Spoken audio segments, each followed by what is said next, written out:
1983లో కపిల్ దేవ్ ఈ mongoose bat use చేశాడని చెప్తుంటారు, కానీ అది నిజం కాదు. ఎందుకంటే మంగూస్ బ్యాట్ 2009లో హెడిన్ లాంటి వాళ్ళు యూజ్ చేయడం వల్ల ఉనికిలోకి వచ్చింది. సో హెడిన్ వల్ల ఈ బ్యాట్ పాపులర్ అయింది. 2010 ఐపీఎల్లో హెడిన్ సిఎస్కే తరఫున బ్యాటింగ్ చేస్తూ ఈ మంగూస్ బ్యాట్ యూజ్ చేసి 43 బాల్స్ లోనే 93 రన్స్ చేశాడు. అప్పుడే ఈ బ్యాట్ గురించి అందరూ మాట్లాడుకోవడం మొదలెట్టారు. రెగ్యులర్ బ్యాట్ కన్నా మంగూస్ బ్యాట్ తాలూకు బ్లేడ్ 33% చిన్నగా ఉంటుంది. రెగ్యులర్ బ్యాట్ తాలూకా హ్యాండిల్ కన్నా మంగూస్ బ్యాట్ తాలూకా హ్యాండిల్ 43% పొడుగ్గా ఉంటుంది. అలాగే మంగూస్ బ్యాట్ తాలూకా బాటమ్ పార్ట్ లో అంటే కింద పార్ట్ లో రెగ్యులర్ బ్యాట్ కన్నా 3 times ఎక్కువ వుడ్ యూజ్ చేస్తారు. ఈ మంగూస్ బ్యాట్ తో మెయిన్ అడ్వాంటేజ్ ఏంటంటే యార్కర్ బాల్స్ ని ఫుల్ టాస్ ని బలంగా కొట్టొచ్చు. కాకపోతే ఓన్లీ 4లు 6 కొట్టడానికి ఈ బ్యాట్ పనిచేస్తుంది, డిఫెన్స్ ఆడడానికి పనిచేయదు. ఈ మంగూస్ బ్యాట్ గురించి ఉన్న మిస్కన్సెప్షన్ ఏంటంటే బీసీసీఐ ఇంకా ఐసీసీఐ లాంటి గవర్నర్ బాడీస్ ఈ బ్యాట్ ని బ్యాన్ చేశారని అందరూ అనుకుంటారు, కానీ అది నిజం కాదు. ఈ బ్యాట్ మీద బీసీసీఐకి ఐసీసీఐకి కంప్లైంట్లు వచ్చాయి. దాన్ని వాళ్ళు రివ్యూ చేశారు, కానీ ఇప్పటికే ఆ బ్యాట్ ని బ్యాన్ చేయలేదు.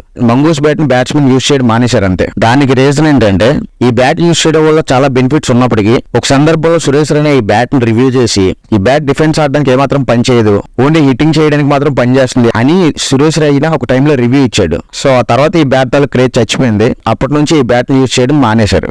జనరల్ గా క్రికెటర్స్ వాళ్ళ డ్రెస్సింగ్ తోని, అవుట్ ఫిట్స్ తోని, సన్ గ్లాసెస్ తోని చూడడానికి చాలా స్టైలిష్ గా ఉంటారు. అలాగే శివనారాయణ చంద్రపాల్ కూడా యూజ్ చేసే డార్క్ ప్యాచెస్ స్టిక్కర్స్ అనేవి అతను స్టైల్ గా కనిపించడానికి పెట్టుకునేవాడు అని అందరూ అనుకునేవాళ్ళు, కానీ అది నిజం కాదు. అతని కంటి కింద స్టిక్కర్స్ పెట్టుకోవడానికి రీజన్ ఏంటంటే యాక్చువల్ ఆ డార్క్ స్టిక్కర్స్ అనేవి యాంటీ గ్లేర్ ప్యాచెస్ లా పనిచేస్తాయి. సూర్యుడి నుంచి డైరెక్ట్ గా వచ్చే సన్ లైట్ కంటి కింద ఉండే పెరిఫెరల్ పార్ట్ మీద డైరెక్ట్ గా పడకుండా ఈ డార్క్ స్టిక్కర్స్ అనేవి ఆ సన్ లైట్ ని రిడ్యూస్ చేస్తాయి, అంటే యాంటీ గ్లేర్ లా పనిచేస్తాయి. దీనివల్ల బ్యాటింగ్ లోను ఫీల్డింగ్ లోను బాల్ మీద ఎక్కువ కాన్సన్ట్రేట్ చేయొచ్చు అని ఇలా బ్లాక్ ప్యాచెస్ స్టిక్కర్స్ అనేవి పెట్టుకునేవాడు. శివనారాయణ చంద్రపాల్ ఒకటే ఇలాంటి స్టిక్కర్స్ యూజ్ చేసేవాడు కాదు. అమెరికన్ ఫుట్బాల్ ప్లేయర్స్ కూడా ఇలాంటి టెక్నిక్ యూజ్ చేసేవాళ్ళు. వాళ్ళు కూడా ఇలాంటి స్టిక్కర్స్ కంటి కింద పెట్టుకునేవాళ్ళు. ఈ యాంటీ గ్లేర్ స్టిక్కర్స్ వల్ల సన్ నుండి వచ్చే హీట్ వల్ల కూడా ప్రొటెక్షన్ ఉంటుంది. Chanderpaul Muller brand anti glare patches ని పెట్టుకునేవాడు, కానీ యాంటీ గ్లేర్ సన్ గ్లాస్ మాత్రం పెట్టుకోవడానికి ప్రిఫర్ చేసేవాడు కాదు. ఐసీసీ గైడ్ లైన్స్ ప్రకారం ఇలాంటి బ్రాండ్స్ కి ఎలాంటి ఎండోర్స్మెంట్ చేయకూడదు. సో 2011 వరల్డ్ కప్ లో శివనారాయణ చంద్రపాల్ ఈ బ్రాండ్ స్టిక్కర్స్ యూజ్ చేయలేదు. ఆ టైంలో Chanderpaul non branded stickers use చేశాడు.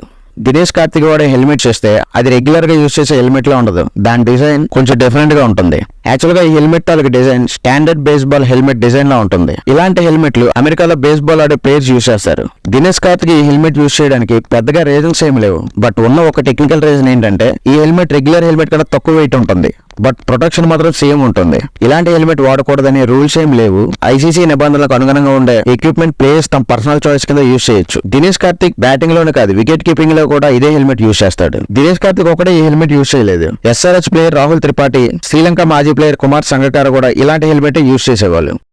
వీడియో నచ్చితే లైక్ చేసి మన ఛానల్ సబ్స్క్రైబ్ చేయండి.